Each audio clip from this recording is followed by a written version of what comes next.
Grete, mais on ne parle que de personnalité, on parle de statistiques. Je veux bien entendre tout ça, mais on est dans une élection. Ça serait intéressant quand même de savoir s'il y a des projets.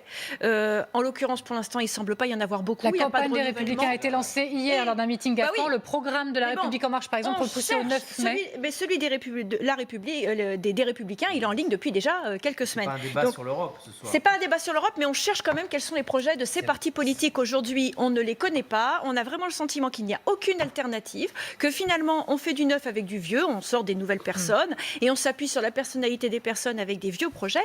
Moi, c'est ça qui m'inquiète aujourd'hui parce que, résultat, la participation elle risque d'être extrêmement faible et on sait très bien qu'une faible participation, ça profite principalement aux extrêmes et en l'occurrence au Rassemblement national. Et en l'occurrence, le seul à avoir un socle électoral fiable, c'est le Rassemblement national. Donc il serait temps que ceux qui ont eu les moyens de se présenter, parce qu'on est face à ce problème-là, c'est les moyens pour se présenter à cette élection qui coûte 1 million d'euros minimum, eh bien ne sont pas donnés aux petits partis parce qu'il y a eu un calcul de faire une circonscription unique et en réalité on a tué toute alternative possible.